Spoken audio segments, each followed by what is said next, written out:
Assalamualaikum warahmatullahi wabarakatuh. Nah, anak-anakku kelas 8, pada bagian ini kalian akan belajar tentang bagaimana menentukan posisi atau kedudukan garis pada sistem koordinat kartesius. Kalau pertemuan sebelumnya yang kalian cermati, yang kalian cari kedudukan itu adalah sebuah titik. Tetapi untuk bagian ini yang kita pandang adalah sebuah garis. Bagaimana letak garis ini dalam sistem koordinat kartesius.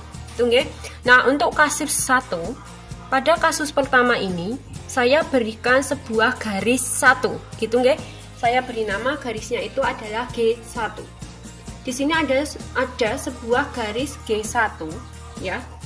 Yang mana pada garis G1 ini terdapat kumpulan titik-titik, mulai dari titik A yang koordinatnya adalah negatif 2,2,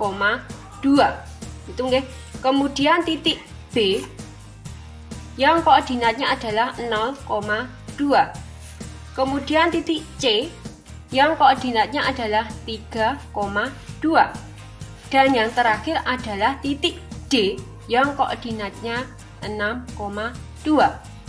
Ternyata setelah kalian cermati kumpulan titik-titik yang terletak pada garis G1 ini memiliki sesuatu angka yang sama, yaitu pada komponen Y-nya, bahwa Y-nya di sini selalu sama, yaitu 2.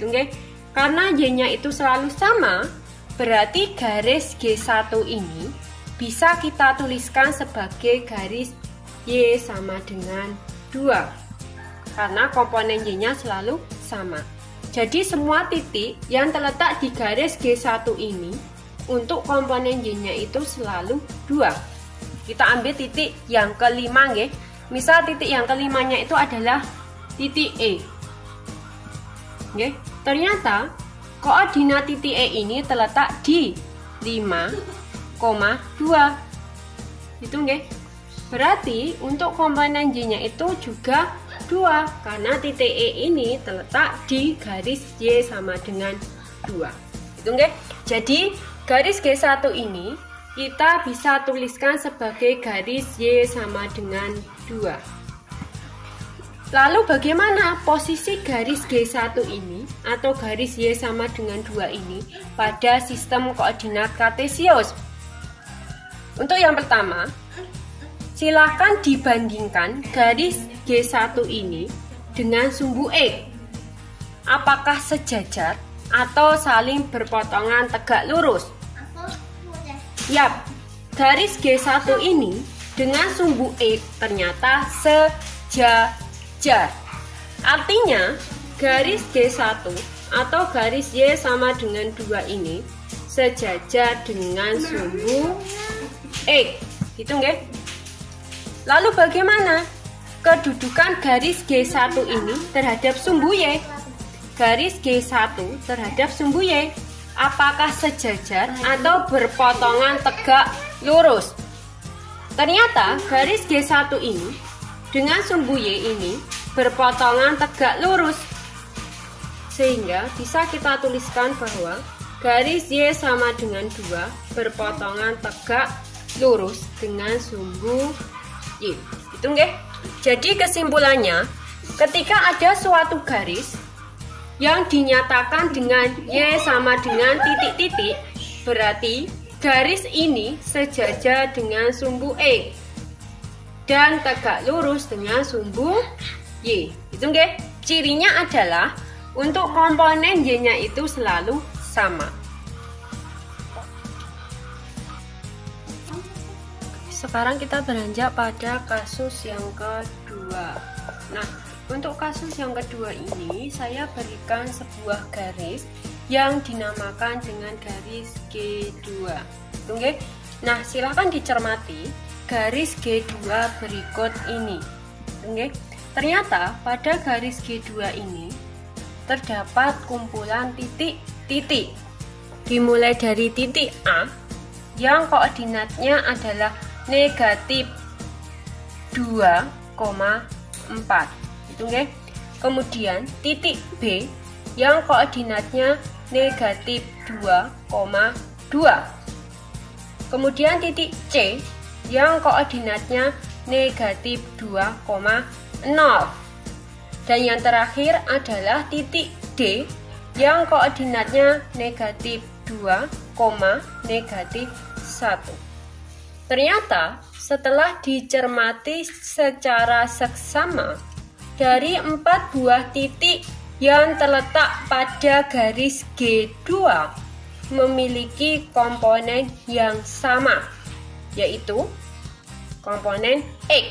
Ya, komponen X-nya itu selalu sama, bahwa komponen X-nya di sini selalu bernilai negatif 2. Okay? Karena komponen X-nya itu selalu sama dan bernilai negatif 2, berarti garis G2 ini bisa dinyatakan dengan persamaan X sama dengan negatif 2. Okay? Garis X sama dengan negatif 2 ini memuat kumpulan-kumpulan titik yang komponen X-nya itu selalu negatif 2. Okay?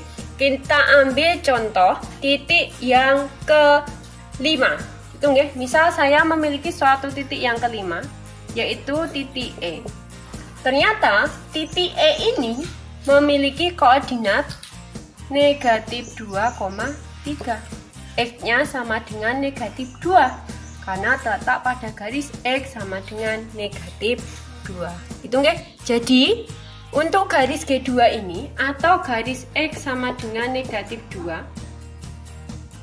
merupakan kumpulan titik-titik yang koordinatnya komponen X-nya selalu sama, gitu nggih. Lalu bagaimana garis ini terhadap sumbu Y dan sumbu X, gitu nggih. Untuk yang pertama, kita ingin mencari kedudukan garis X sama dengan negatif 2, garis X sama dengan negatif 2 terhadap sumbu X. Itu nggih, garis ini terhadap sumbu X. Apakah sejajar atau berpotongan tegak lurus? Itu nggih. Ternyata garis X sama dengan negatif 2 ini berpotongan tegak lurus dengan sumbu X. Berpotongan tegak lurus dengan sumbu X. Itu nggih. Jelas? Sekarang yang kedua, silahkan dibandingkan garis X sama dengan negatif 2 ini terhadap sumbu Y. Sumbu Y. Itu nggih. Bagaimana posisinya? Apakah sejajar atau berpotongan?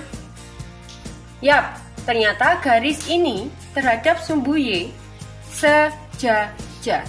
Jadi, selain tegak lurus dengan sumbu X, garis X sama dengan 2 ini sejajar dengan sumbu Y. Betul nggih? Jadi kesimpulannya, jika ada garis X sama dengan titik-titik, dia akan sejajar sumbu Y dan tegak lurus dengan sumbu X. Itu nggih. Jika komponen X-nya itu sama, dia akan sejajar sumbu Y tegak lurus dengan sumbu X.